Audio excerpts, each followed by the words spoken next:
no, it's going to piss Walton off, so we need to keep it on. Oh, I actually asked him to extend it for 3 minutes, and then we wait 2.5 minutes before it starts. Yep. I would lose my shit. I can't handle 1 minute. Or in the first 8 seconds. Thanks, Walt. We're live now. We'll get started. We weren't live. I didn't know what's going on. Pay attention. I'm trying. Pay attention. I was going to get you. Yeah, well, I did it because I know when we're live and when we're not, you moron. You're running the channel. I'm just a panelist. I'm a puppet. This is Rowan started again. It's I can't even be mad because it's so absurd. Yeah, that's the truth. And I don't know where my beginning is or the ending. Oh my God! Wait, you started it without knowing where you did it. You good know, for like Walton, last 2 it shows. moved on me. It moved on me. Oh no, it's What are you gone. doing? It's gone. There's no way it's gone. No. So, hey, everybody. Oh my God, it's gone. The greatest beginning of all time is gone. Oh, what happened? What's the one you played last week? I don't know.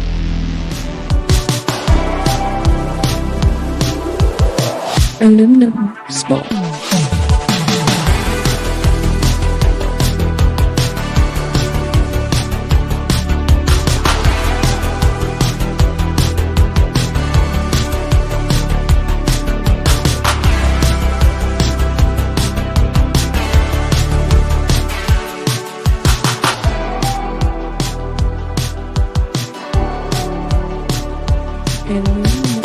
Aluminum Spork.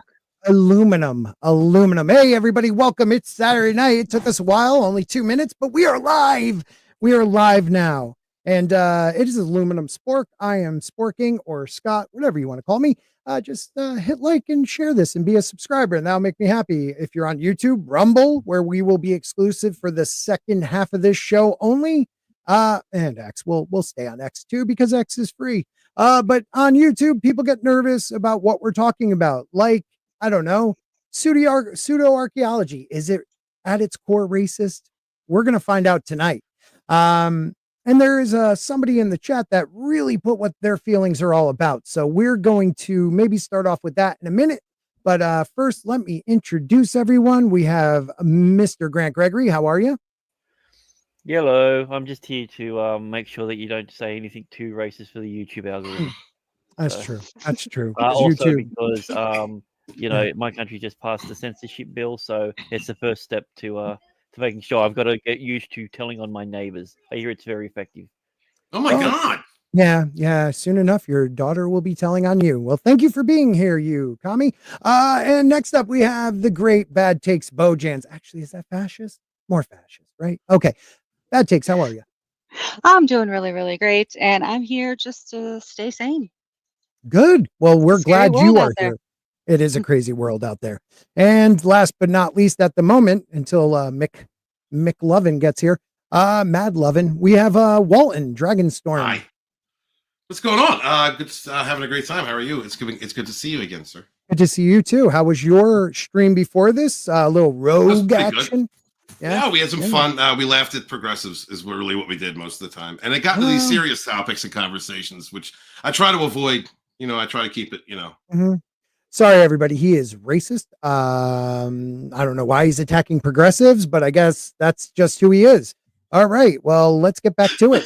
We're all about peace and love here and everyone being one with each other.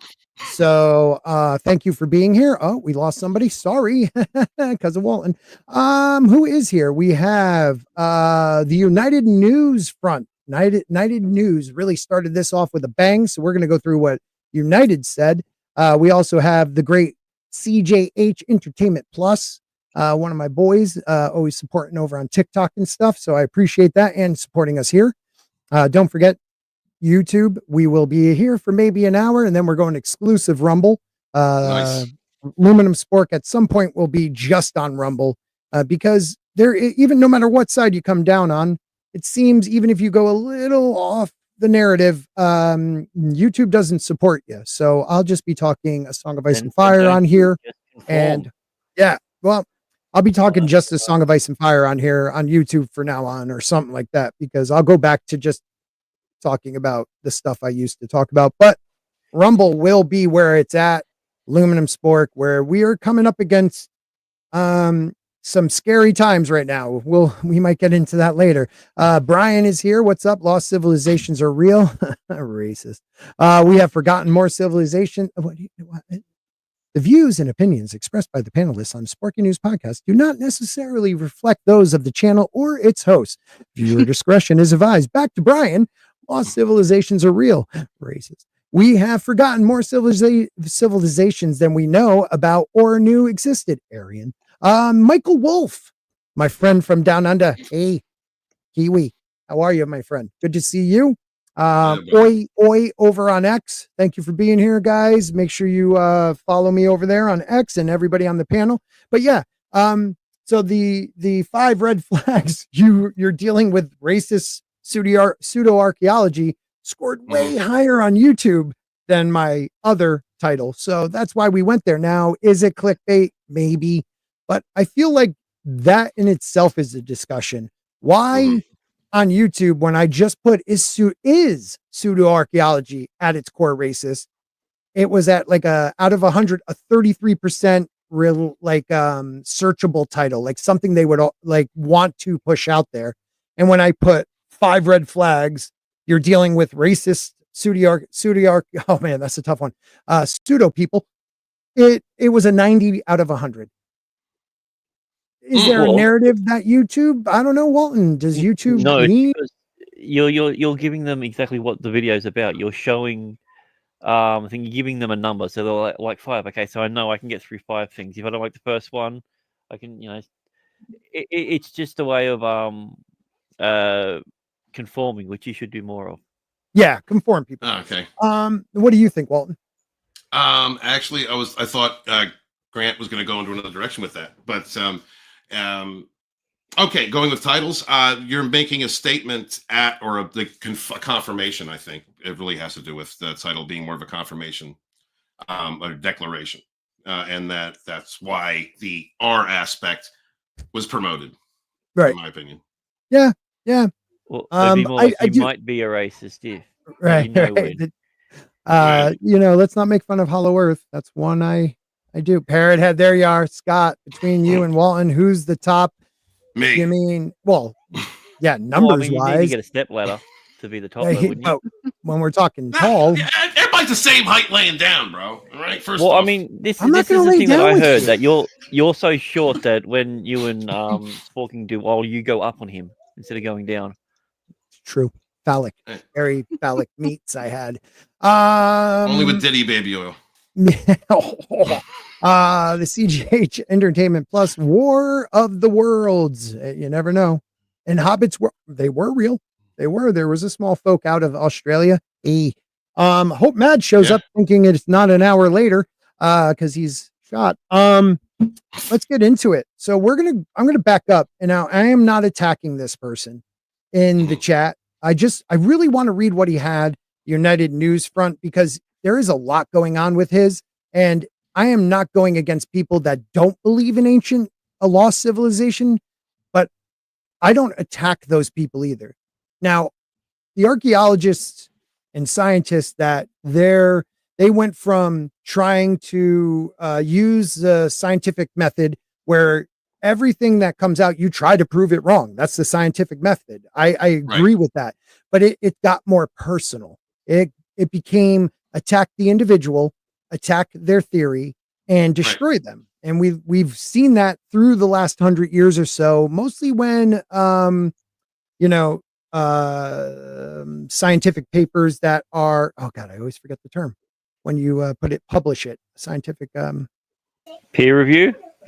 Thank you. You always help me with that. Like peer reviews started really happening, and major grants, because money is a big thing in archaeology. They are at the whim of whoever's supporting them. So what do you guys think before I go on to this guy? I think that's a tactic that's been used for forever, thousands of years, to attack someone's character, not the material that's being presented.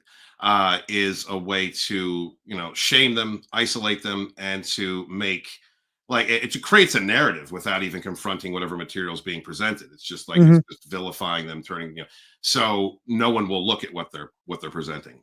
Just the Yeah. fact that has become the culture tells me that what we're being told or what the establishment gives us as this is fact and nothing else, it's wrong.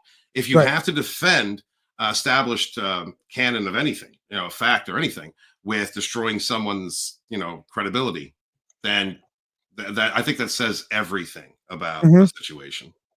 No, good point, man. Very good point. Anybody else? What was the question again? Exactly. Exactly. No, the idea that there's nothing wrong with questioning people like Hancock, No. Carlson, Bright Insight, Joe Rogan. There's nothing because, I can understand going, you went to school, you studied, and to them, there's no proof of an ancient lost civilization that had more technology than probably what we believe. But there's so much that archaeology can't explain. But instead of just fighting facts with your facts, they attack the person. Well, yeah, It's like hard. especially with. Oh, you go, Tina. Yeah, go It's Tina. hard for me to defend these scholarly archaeologists Mhm. because my son got a minor in anthropology. Right. Well, when he was going for his biochem major, and he was so excited about it. Mhm. Not only was every class about anthropology, about racism. Mhm. When they weren't talking about that, the one class on archaeology told them that they had found evidence of the first non-binary man, like How can What? you? 1500 years, And his 1500 name was BC. Jesus. Exactly.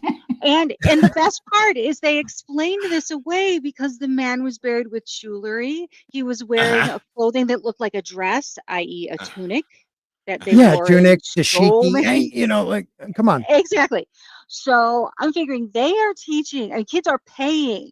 I paid for him to go to school to sit in a classroom and learn this. Thank God he was a biochem major and not an anthropology major, because it would have Mhm. been a friggin' nightmare. Yeah, But he that's was weird. so excited. The woman who wrote the book that the TV show Bones was based on actually designed and developed their entire anthropology. Their bone room is Mhm. absolutely amazing. I was gonna I say mean, this because is that woman top was all notch. about just bones giving you the answer. Exactly. But this is what they're teaching Hmm. under that school. Well, It's I disgusting. mean, think about this. Before long ago, not too long ago, we used to believe Neanderthal were a lesser species hominid, but yet Mhm. we've found art.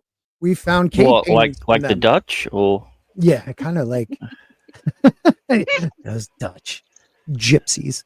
No, but we didn't believe that, the idea even before DNA was that we crossbreeded with them was kind of fringe. The idea that they were intelligent enough to comprehend painting, thinking about things other than survival. And we've learned since then. And that's the one thing with not history, but archaeology.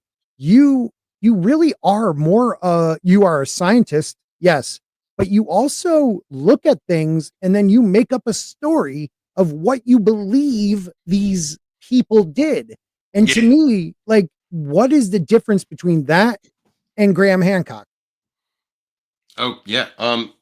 Yeah. Before I touch on that, like, I think there's a difference, though. I mean, between the evolution of how we look at the Neanderthal. I think that's more of like hubris, human hubris. Mhm. Like Mhm. where we survived, we had to have killed them all or whatever. Like they're not as smart as us. And Yeah. what Tina was bringing up, that's like indoctrination. That's conditioning and Yeah. indoctrination that says that there's no way. Mhm. I can understand from the Neanderthal, looking at a person who looks at Neanderthal and coming to that conclusion. Whereas Right. that's gobbledygook nonsense. That's Yeah. conditioning. Yeah. But the difference, but you're right, absolutely. It is because the established ideas already have paper after paper after paper. They already have money funneled into it. That is a paradigm that, if shifted, if expanded, if changed, if altered and told, okay, this is incorrect, we now have this evidence that this is history, then a lot of people lose money, credibility, legends are lost. Literal legends are lost that some people have built their entire careers upon.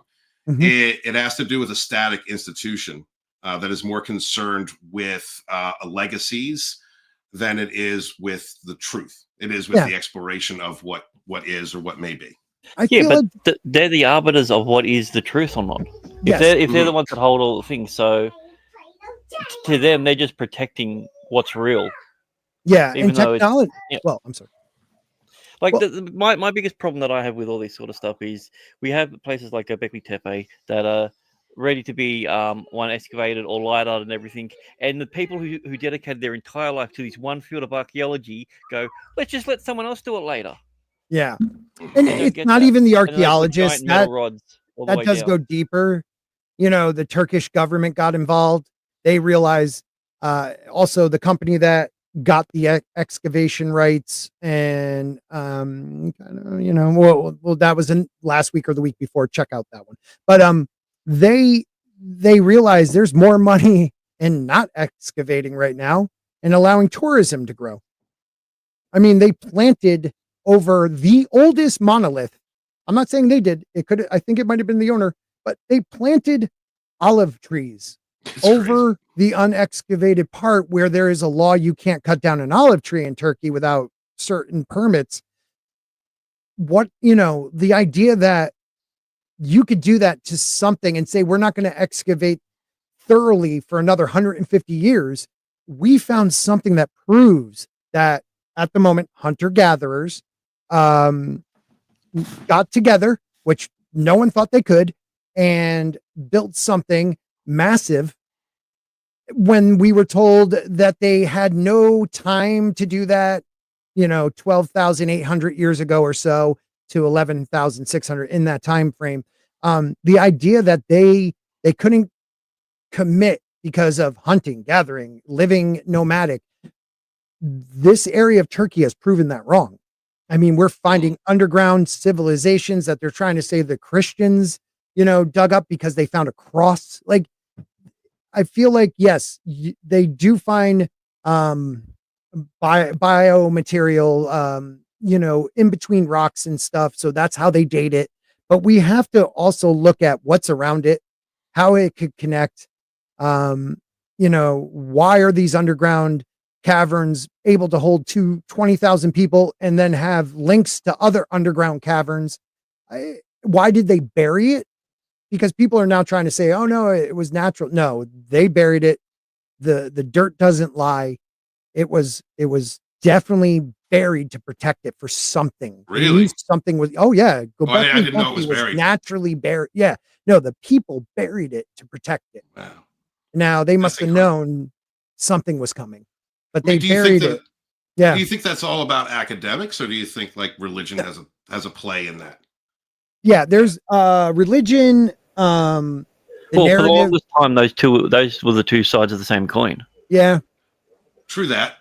I mean, No, I'll just because there are different parts of the world that still have a heavy religious influence. I mean, I think everywhere does. Depending on where you are in the West and how much pull that belief system has or how many followers they have. But like, it can't be all academics. That's why I was bringing that up. Like, could it possibly be just them wanting to hide their narrative, or is it? It does have a connection to the World Economic Forum.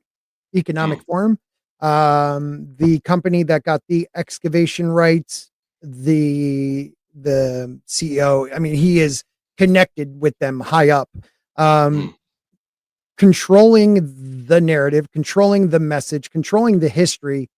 Who's not to say, and I'm just throwing this out there, there's only like 70 something, 72 to 78 of the T-shaped pillars have been excavated. There's about another 120 they know of from LiDAR that are covered. Wow.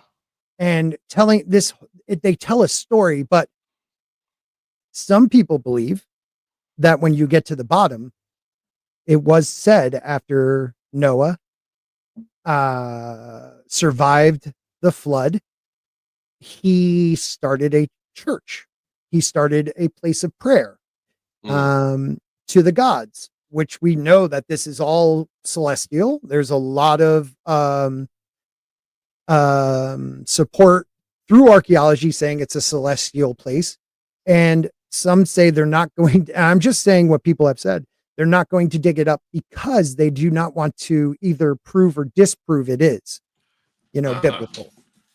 I don't know. Those Well, stories are ancient.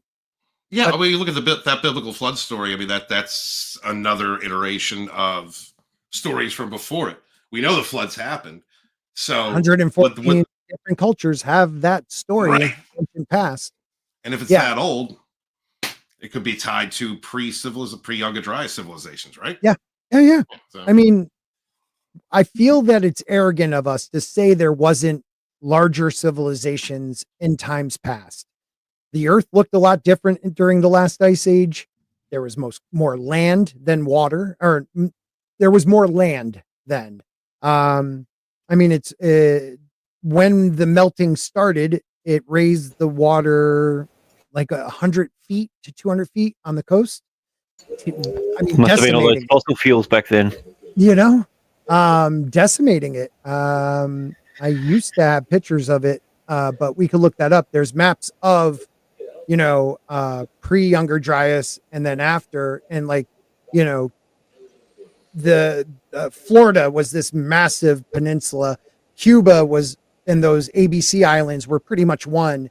Ireland and England were one.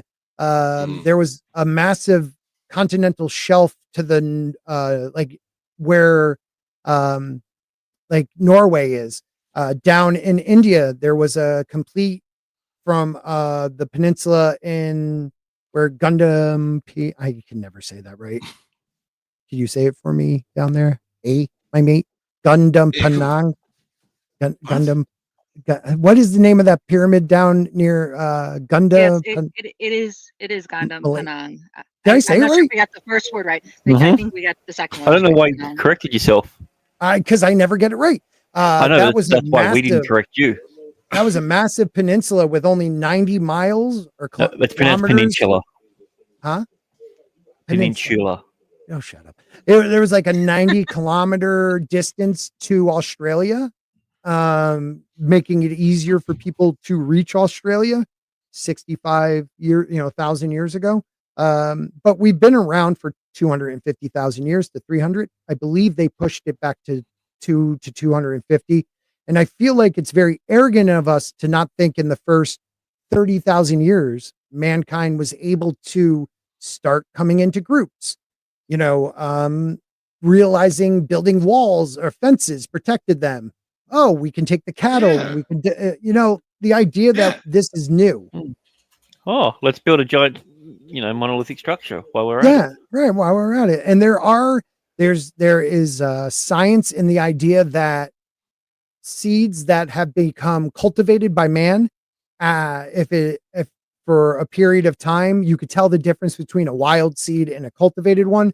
But once cultivation stops, they can go back to wild. So we can't, finding that proof is not the easiest. That's like a needle in the haystack. But to say it never happened, that's a lie that we saw on the debate with Hancock and Flint Dibble on the Joe Rogan podcast. Flint Dibble also said that they have scoured the coastlines and a continental shelf around all the continents, and there was definitely no boats older than 10,000 years. They haven't. He said there was like 3 million sites they found. It's really about 200,000 to 250,000. So he's a liar. So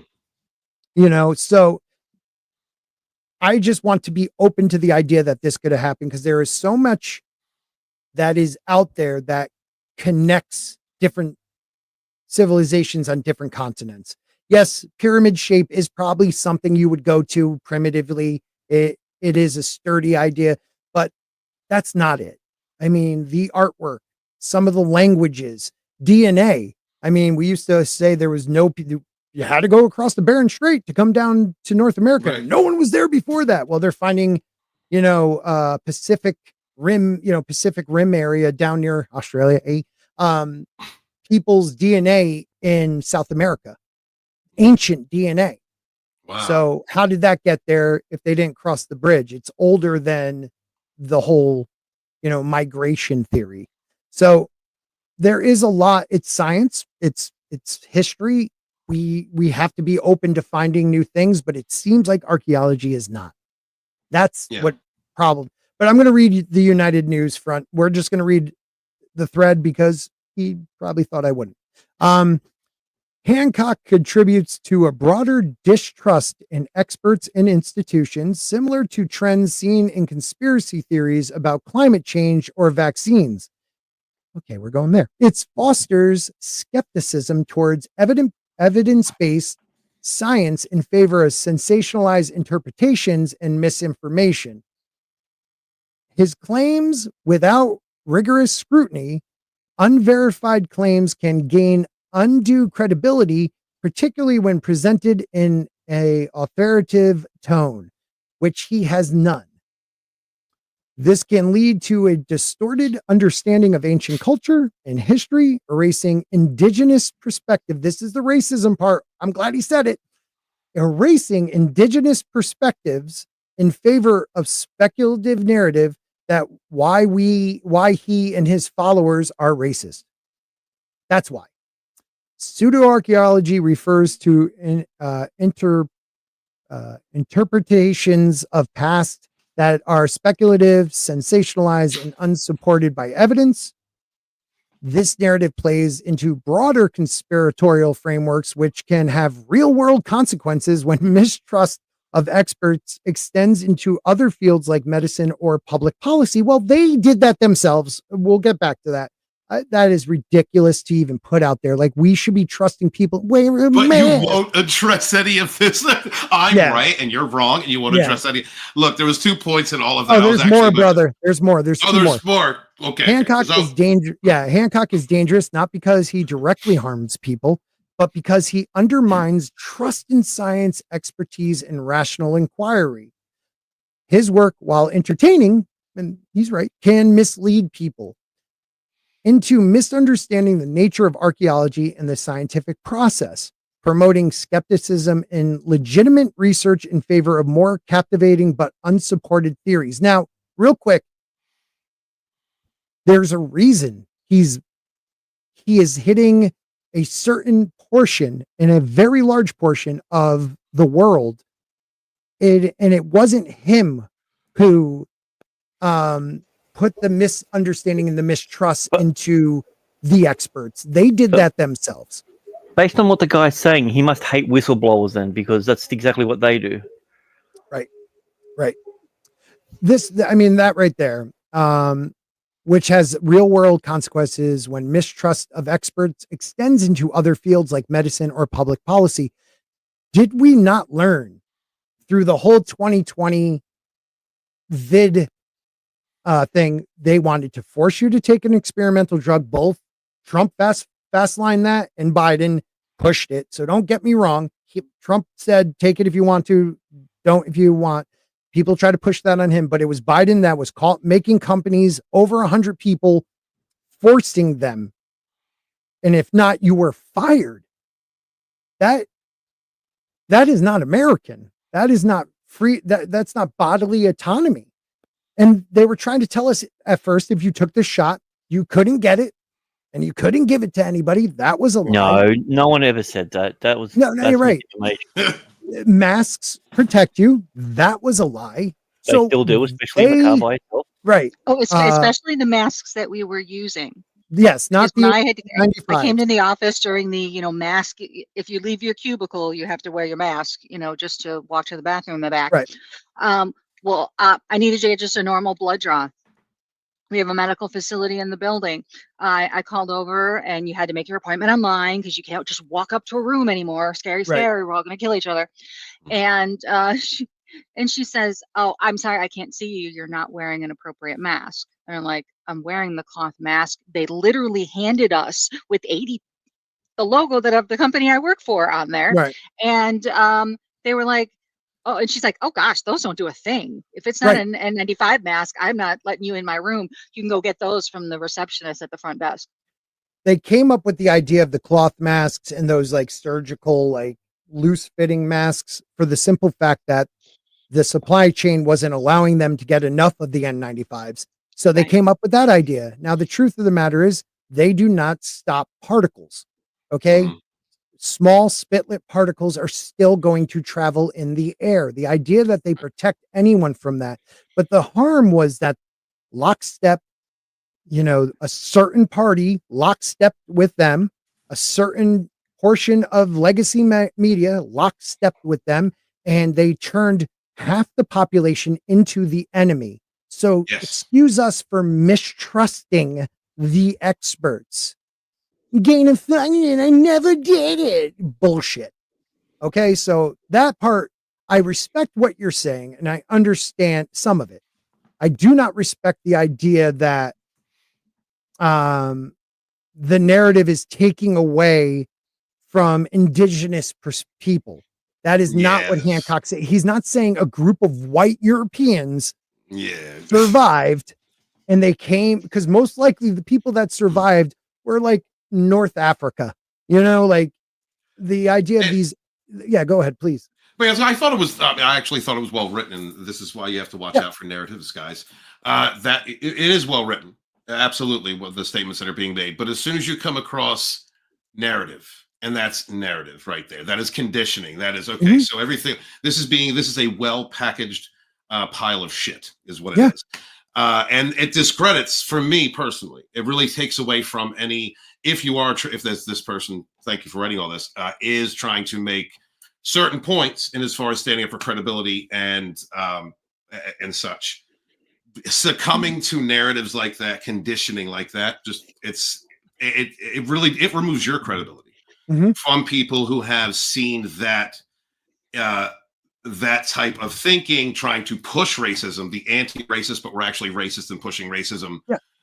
Conflict, that it destroys any ability to communicate any real ideas that you may have. So If you don't mind me interrupting, No. it just kind of dawned on me. Real life examples. My son took a test in one of his first graduate school classes. He's going for his PhD in biochemistry. If I haven't said that 1,000 enough times, I'm proud as damn for that. But anyway, he found out that not only was there a mistake on an exam that they have been giving for 25 years, that was taken directly from a textbook that was on its 7th edition already, and no one had found the mistake. Now that fine, you're to say, okay, that's an editing issue. My son was also working in the lab today, and he was grabbing a bunch of the old data from on these really, really, really, really, really old drives that are like about spitting dust at this point. And so he's capturing all the data to make sure that it's backed up on the server.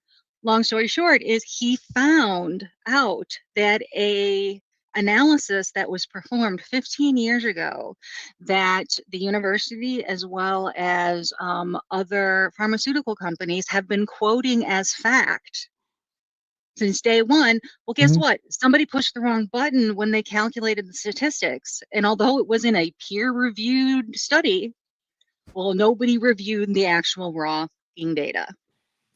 Wow. That's amazing. That's terrible. Wow, so much disinformation coming out of you right now. She's You racist.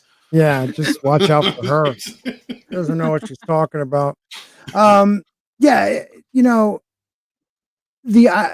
audacity to call people racist and not knowing them personally, like not just Graham, but his followers. Because the idea that there was He's probably an archaeologist himself. maybe It is a tool used to discredit people. It's anything that creates emotional reaction or reactivity in a person will imbalance them into doing or thinking illogical things. Especially if you hit like a virtue button, which is why we have seen that culture created over through the 2020s. You don't believe my point? That's because you're a bigot. Because it's automatic virtue signaling. It's not trying to come at the information being presented or the person's position or opinion of what is of something. It is a deflection. And not only is it a deflection, but it's also meant to gaslight others who are also who may be like someone who may have legitimately gone through racism, like legitimately gone through a racist situation in their lives. Their family was affected by it. It's not, it's not something they try and do, but they were affected by it. You are taking that word and using it to discredit someone or their point of view or their work, to get an emotional reaction from those people. Mm-hmm. And the most dangerous types that do this are those who write really well or are good orators. Intellectuals. It's disingenuous intellect, and it's meant to confabulate, and it's meant to just, like I said again earlier, to destroy the character of the person who was trying to present a different opinion or a difference from the existing paradigm, whatever that may be. Destroy their character, and who's going to listen to them, right? Yep.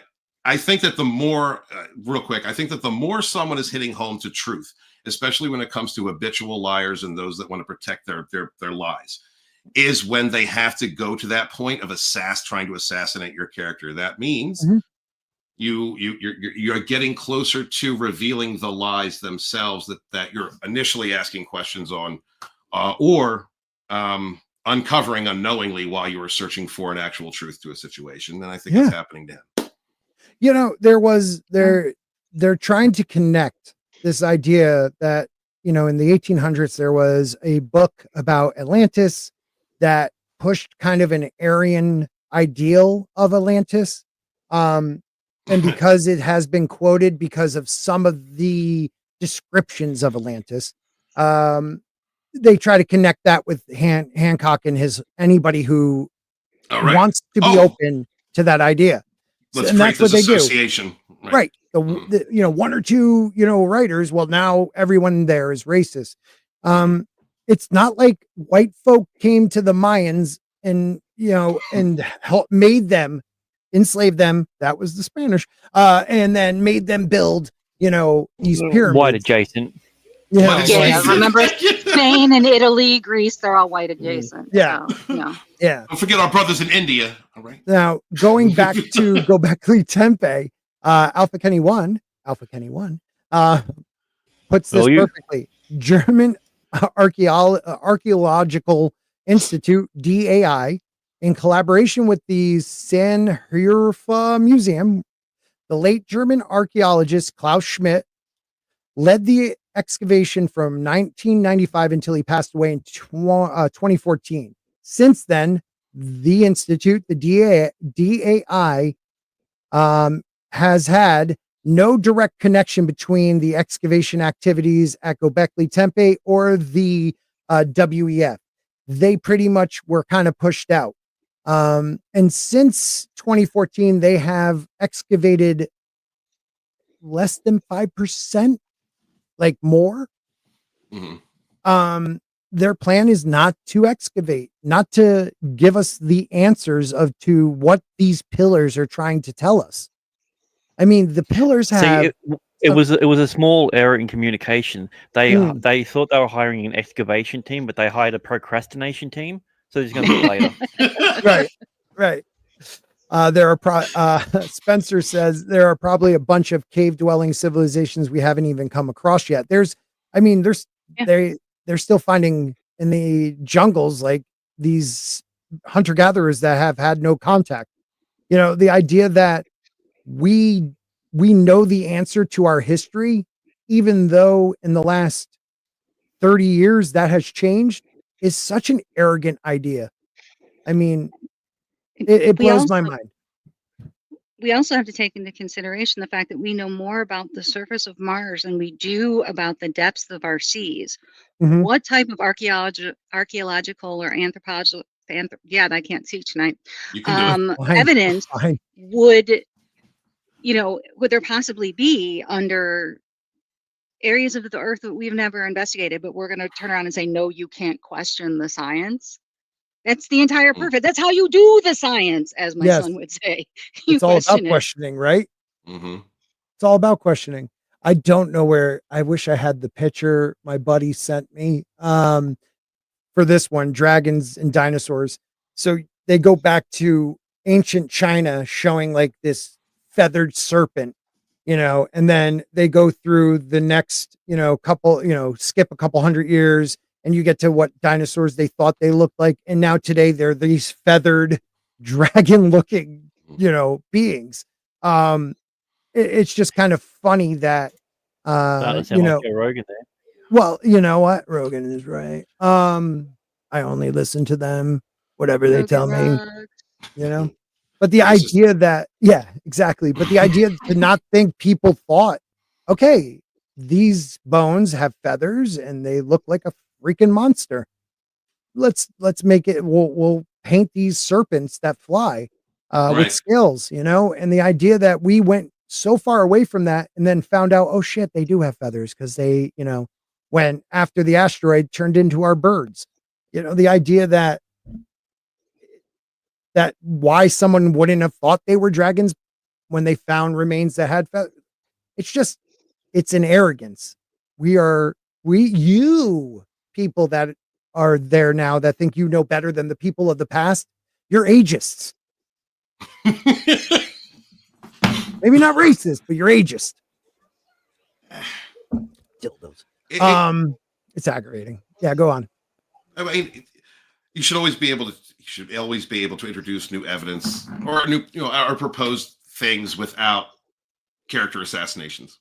And I think that just takes away from anyone's credibility, really. Let's say someone, if you genuinely believe what you are stating, as soon as you go into a narrative that isolates or is meant to, dehumanize, devalue someone's position or themselves, their position through them, I think that that creates wedges, like unnecessary wedges. We can have people at the same table who believe different things, and have communication, have discourse, and come to, agreed upon or come to agreed upon timelines for civilizations in the ancient world and so forth. But without having that table, without having people with different perspectives, what is that?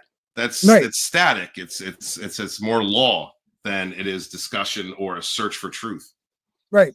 Getting back to the boats, not finding ancient boats. Oh yeah, and the oceans preserve them so well, like Dibble said. Everyone knows salt water is great on wood. Correct. Great on wood. It has to be like the perfect conditions, like no oxygen at all in the water. It has to be a certain temperature, and even then, to find something over 10,000 years is again a needle in the haystack. Or you get something that scares the wood so much it turns into petrified wood. Right. Got to scare it. Some of the buildings have watermarks as if a flood happened.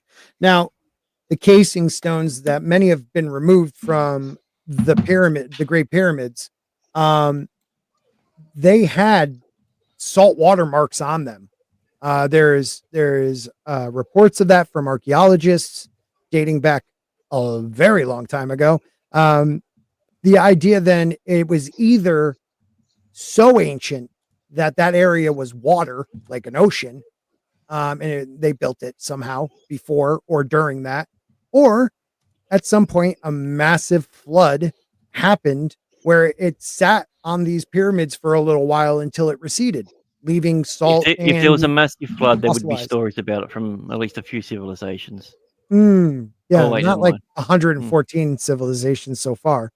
114 civilizations around the world have a flood myth, and we are so arrogant and conceited to believe we know better than them. We know better than them. That's a story they tell their friends. They didn't even have Wi-Fi. How good could they be? I don't know. I don't know where Jane is. Okay.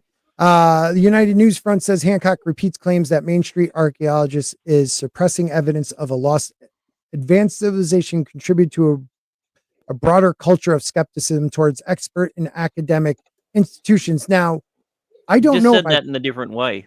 Well, no. He's saying that Hancock has come out and claimed that these archaeologists are actually suppressing evidence.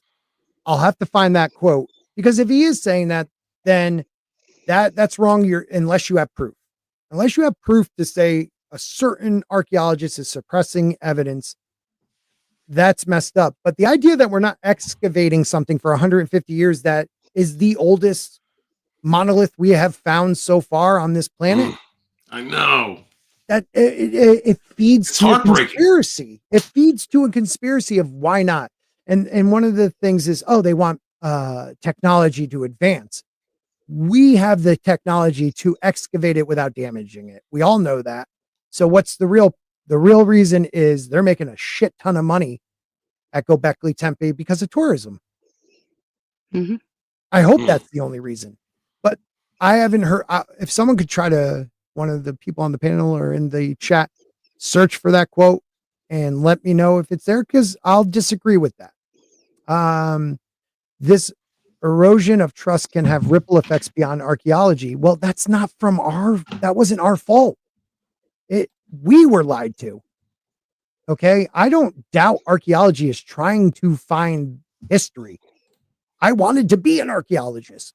That was like my dream. And, I was going to be a history professor, not Indiana, but I wanted to be a history professor that went out and got grants to do projects and find it. But wasn't Troy just a myth until it wasn't?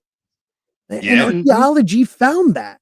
But it's not. Two things could be true. Archaeology found Troy, but also prior to that, archaeologists laughed at people that believed Troy was a real place. Göbekli Tepe proves that hunter-gatherers were able to build something 10,000 or over 12,800. 12,800. Thank you. Years ago. But it's also true that if you brought that up, you were laughed at before they found it. So you're trying to tell us that trust these people. I trust what they find. Not always the story they tell me, but I trust what they find. It takes a very long time to put together what really happened there. We don't have a lot of Pompeii's where it was frozen in time. So stories are created how these people lived from what we find. Just out of curiosity, if we had more than one Pompeii, would that be Pompeii's? Or Pompeii? I'll leave that to the chat. Road Beyond Archaeology claim is that a lost advanced civilization influenced or directly guided the development of ancient societies such as those in Egypt. It's their story. Mesopotamia, Mesoamerica, and Southeast Asia. This implicitly suggests that these civilizations could not have achieved their monumental accomplishments on their own. Many of their stories said they didn't build the things that we attribute to them. Many of their own ancestors told them we didn't build it. Right. And what he'll say next but can we really trust them? Spanish. Unreliable narrator. The Spanish made them say that. That's not true. Yes, the Spanish try to force Christianity on them. The Spanish did terrible, terrible things to a people that were living there for a very long time. I denounce the Spanish for that, the conquistadors.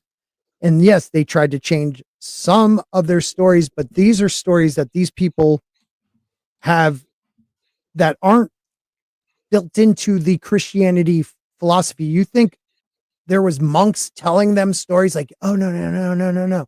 You had this serpent. He was like a Koopa Colada or something. I don't know. Call him something like that. And he was a feathered serpent that flew down and brought you knowledge and then went back up and left you after he gave you math and writing and civilization and this and that. They would never feed into that. These are stories that they had prior to them being conquered. And in Peru, Pumapuku, we didn't build it. We just took it back over. We saw it and we not Pumapuku. Like Hong Kong. No, the Machu Picchu. We just but you could see the you could see the difference in building technique there. There are so many places where you see this different massive stones, hundreds and hundreds of tons. And we in Baalbek, we say, oh yeah, no, the Romans did that. Even though, why would you build something so massive so far away from Rome? And why would you build something and not write your history saying I'm the one who did this? They took credit for everything. The Egyptians took credit for everything. And there's nothing that says they built the Great Pyramid, except for something that could have been easily etched on by archaeologists that was losing funding 100 years ago. So you can't tell me to trust the expert. I trust what they find. People were there. I mean, that's awesome. We're learning. But the idea that the Romans didn't have any equipment that could pick up the stones, I forget the actual, what they call it, and Baalbek, they had nothing that could pick that up that we have ever seen. So prove to me that they can. It's always, we have to prove to you that an ancient civilization do it. No, prove to me that Romans could do that, because the stones that they placed on top of other stones, these 3 massive stones, I think some call it the 3 sisters, we would have issues moving that today. The pyramids were supposedly built in a generation. Yes. There's like 2 million stones coming from so far away. How did they do that with copper tools? Explain it to us. You know, it's easy. It's racist. They use slaves. It was all slaves. They just beat them against the. They beat them against the granite. That's not true, right? Just saying, no, but you're right. For so long, it was slaves, and we found that no, these were master. There was like master masons and stuff like that, but it almost looked to me that was the refurbishing of the Great Pyramid. I'm more apt to believe that. I just don't think if there were civilizations that existed, before a great flood, before some great cataclysm, structures like that would have lasted, more so than anything else, monoliths. So they've got stone roads in Rome that still are around. So right. So if there was a cataclysm today, and I am an architect and a mathematician, and this cataclysm wipes out civilization as we know it, and by some chance I was in South America and I find a hunter-gathering tribe that doesn't kill me right away, allows me protection and teaches me and feeds me, because I don't know how to survive in the jungle after all technology is wiped away. And I teach them advanced math and advanced architecture. Is it me who created that? Or is it them who then go and create something amazing? Someone always so you're like Forrest Gumping on ancient civilizations now, going around teaching everything. Yeah, I'm just there, Forrest Gump style. Just so there. You would legitimately be like a white savior. Yeah, no, because they saved me, and that's what the majority of these stories are. That the 7, it's usually a group of 7, came to this civilization and taught them certain things. And they were treated like gods because of it. But those people saved those 7 people. They protected them. They fed them. They helped them. And because of that, they were grateful enough. And they were grateful enough to teach them. And when they felt strong enough, they moved on. That's their ancient culture's history. But we are not saying we're taking away, because no matter who built the more ancient city or monolith, we're saying it was the people that lived there before. It's not saying that there was this group that then came. That's the Mayans. That's other people's ancient history. We're saying it goes even farther back than that. That in South America, in Indonesia, in Egypt, that they were able to cross the oceans, communicate with each other, trade with each other, and they learned from each other. And then the people of that civilization that lived there built these amazing things that are very, very old. We are not saying somebody else came in with a crew of whiteys and forced everybody to build it and then whitey left. No, we're saying this indigenous group actually built it. They actually built it. But they did learn things from other groups from Africa, other groups from Asia, and maybe people that look more Greekish, but no one's saying that, you know, a red-headed, pimply guy came out of nowhere and was like, oh, I'm going to teach you everything, and you people will build it. No one's saying that. And that's where you guys are lying. That's where you're believing the narrative of archaeology. None of us believe that Whitey came across the world after. You got to say it like that. It's ridiculous. Yeah, it's a ridiculous 'Cause proposal. No, let him believe- cook. This is making sense now. It is, right? But Whitey from Europe came and was like the only civilization that was smart, because Whitey has a bigger brain. It's science. And they forced these people to build stuff and then they disappeared. That's not what Yeah. anybody's saying. They're Yeah. You saying, can trust him. He's a phrenologist. He would know. I saw it on X. It's just stupid to play that narrative, and I don't respect that. I can't. I try not to be mean to anybody in the chat, but it really, really bothers me. Well, it's a projection, and anyone who projects like that, all right, if they actually do believe such narratives, then they really are racist, and they don't realize it. They think they're being anti-racist, or it is someone who is gaslighting. They know they're racist, or they don't even care. They're just trying to create the controversy. It's a trolling almost, you know, and that's exactly it's one of those two things, you know. You lie to the people, you lie to yourself. It's bullshit. You know? Yeah, I'm not attacking your vocation or your education, dude. I feel like you're parroting that side and thinking we're parroting Graham Hancock like he's some white savior. I just find what he's saying interesting, and I know that. But he's definitely an academic, because who the hell uses the word vocation? Yeah, when they're talking about my job. There you go. I don't want to attack. There you go. We're not attacking. What He's are not you attacking me personally, so I respect that. So I'm not going to attack him. He just called you a racist. No, he Grant. Grant. What are your pronouns? He called us, as in folks who follow Hancock, and have wing read and his wang books pronouns are racist. Well, that's good. You gotta lump people together, right? They're all alike. Yeah. You gotta lump them together. They're the other. Yeah. You know, they all Again, think alike. They're we've all gotten the same. into that so much, and I hate that. That's why my intro video is: we can debate and still be friends. We can debate. Absolutely. We can even get heated, and we could still be friends because we're grown-ups. There's this last couple decades. Well, you're old. Last couple decades where all of a sudden you can't debate without microaggressions and hurting somebody. It's not true.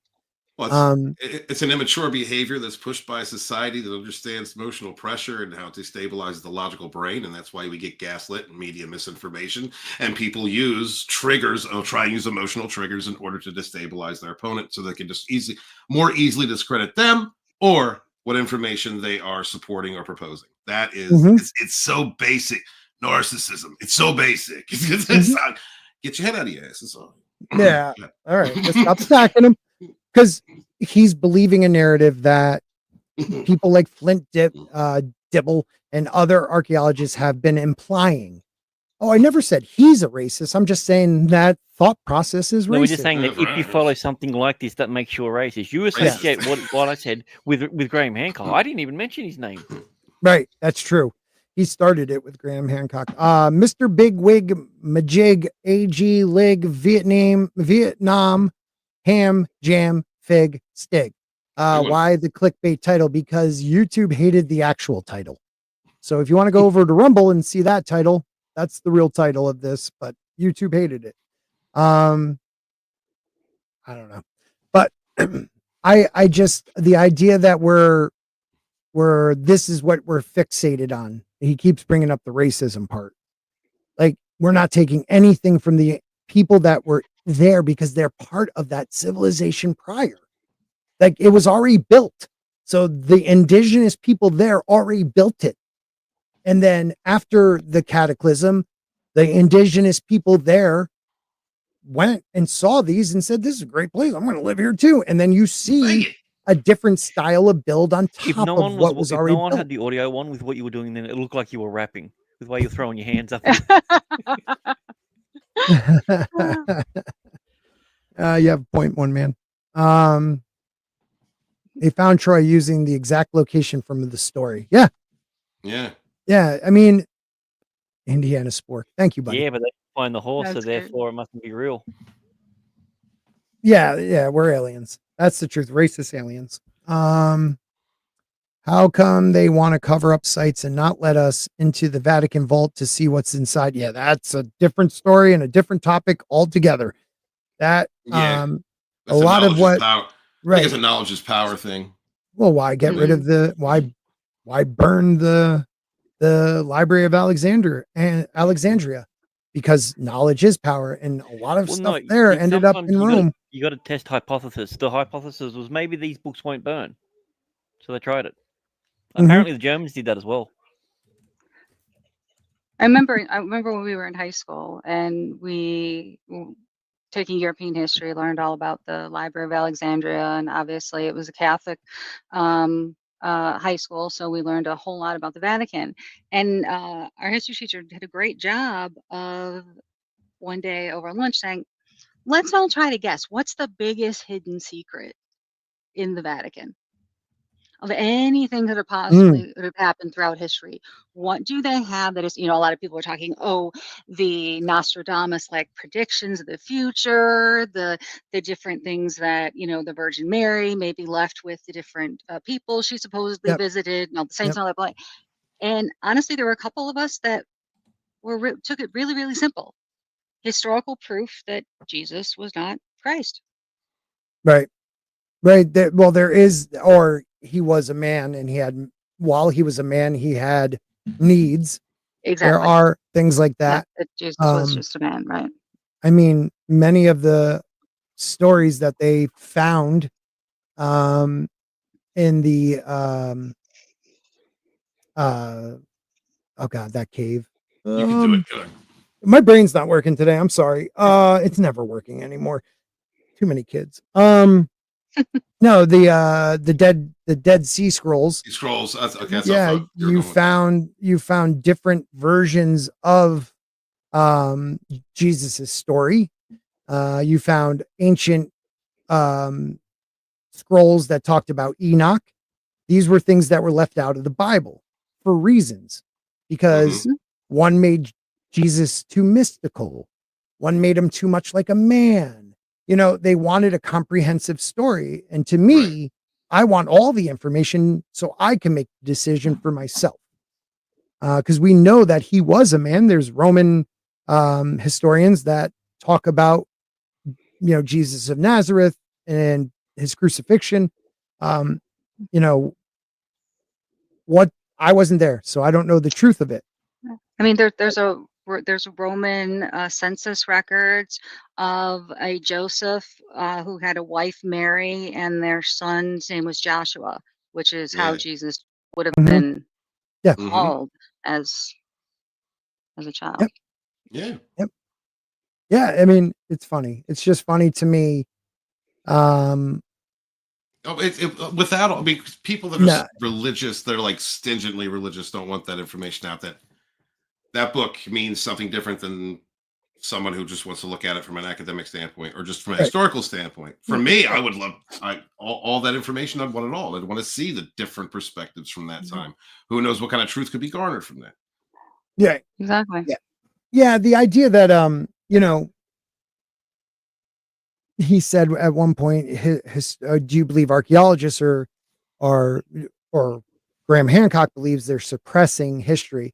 I can say that I believe the Vatican is suppressing knowledge of the religion, of history. So, I mean, that's how they held the power for so long. It's just like it's a trend, Yeah. So, back at the topic at hand, is pseudo-archeology racist at its core? No. I think we determined it. Yes, it is from the discussion today. Yeah. God damn it. Yeah. Maybe. Just you asking that question and not understanding it makes you a bigot. Okay. All right. You know what? And it's a red flag. I love Triscuits. I love Triscuits. Hey, we're going Rumble only. And we're going to be discussing the handbags that ancient art has shown many of their gods and these racist Europeans carrying to the civilizations they brought knowledge to. What is the handbag? Is it carrying, I don't know, stale, saltines and ginger ale, or does it have some soul? We'll find out on Rumble only. Thank you, YouTube. You guys were great, but we are going to Rumble. So please follow this link in the chat that I just put there right here. Come on over. People, Rumble, their app for your phone has gotten so much better. You can watch it on your computer. So just go follow us there. Follow us on YouTube, but follow us on Rumble more likely, because that's where I feel we can freely speak. So thank you to everybody that was here on YouTube, but we are going to say adieu. Adieu. Later.